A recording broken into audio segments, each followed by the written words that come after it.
Very sad state of affairs in Nairobi. If this was 2013, Sonko would have just sailed through without any problems or any issues. But then the poor guy couldn't stand in 2013. He didn't have this piece of paper called a degree, which is a requirement for every governor. Very, very sad. Our destinies are controlled by being at the right place at the right time. Or unfortunately, sometimes being at the wrong place at the wrong time. Folks, I'm afraid Sonko is in the wrong place at the wrong time. Don't get me wrong. He's one of my favorite politicians. He has helped many Kenyans. He's very passionate about what he does. He's very popular. I don't think there are many politicians who are ever going to be able to get over 800 plus votes in this life. I don't think there are many. Yeah? But that's it. The die has been cast. The future is very clear. I have some new information as I do this recording, which just goes to confirm what I've already been talking about here. The reason why Sonko is at the wrong place at the wrong time is because the other greater forces which must have their way. Yeah, that is a sad fact. I know Sonko fans, Sonko supporters, Sonko fanatical following are not going to be happy. But I'm not here to make people happy. I'm here to tell you the truth. I'm sure the reason why you listen to what I have to say is because you want to get some information. Now, I'm not going to give you false information to make you happy. I'll give it to you as it is. Okay? Now, there's the very serious issue going on, which has something to do with Uhuru Kenyatta succession. This has brought together a team that has just, or rather a team that means that Sonko, kaput. Sadly, that's what it is. Because this team is very serious. They have a plan, a very well laid out plan that must work. And every step of the plan must be followed. Every step of the plan must be successful. Now, one of the steps of the plan has Sonko standing in the way. So what do you think they're going to do? They're just going to find a way of getting through Sonko.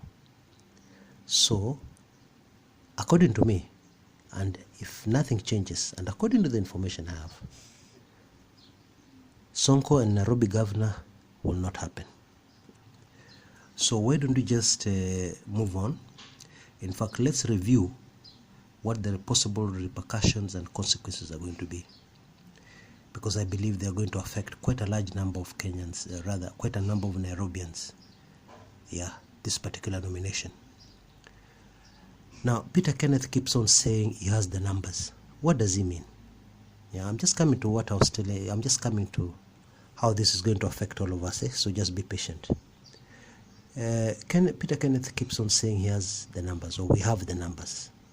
What does it really mean? I think all of you, or most of you, are aware of a smart card which was introduced by the Jubilee party. And the aim of this smart card is to ensure that there's no rigging during primaries, to ensure that people vote only once. Yeah. What happens is it has a barcode, and the code has information on the particular member, and you swipe it and you get the information. You know what a smart card is. Now, apparently, the Kenneth team has enough smart cards to ensure victory in the nomination. That's the information I've gotten.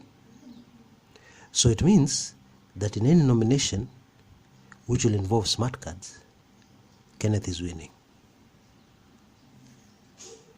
Yep, that's what it means. Now picture this. The Jubilee nominations for governor are happening, and the smart cards come into play. Sonko loses. What do you think is going to happen? Let me leave that to your imagination. Next question. Sonko's political future after that.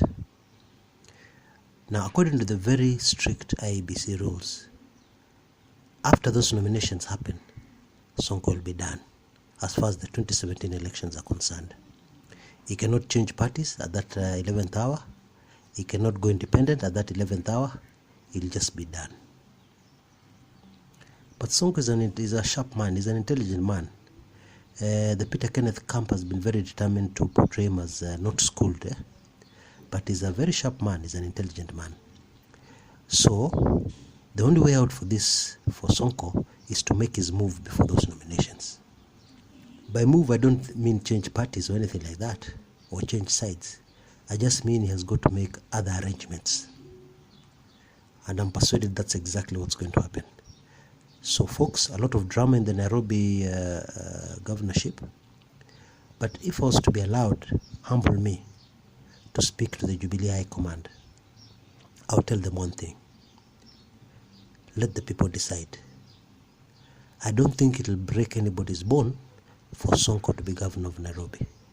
I don't think it would break anybody's bone for humble Sonko to be nominated as a Jubilee candidate for governor of Nairobi.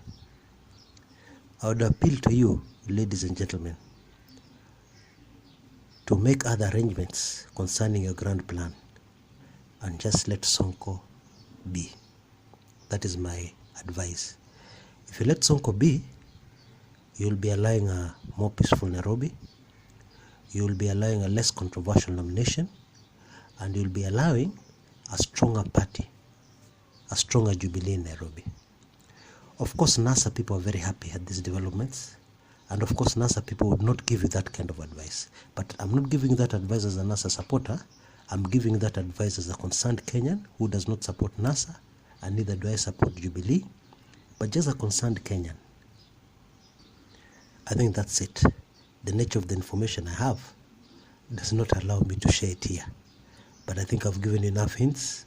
I've given enough good information, guys. And I look forward to seeing you again on this channel. Thank you very much for listening to me. This is Chris Kumekucha. Bye.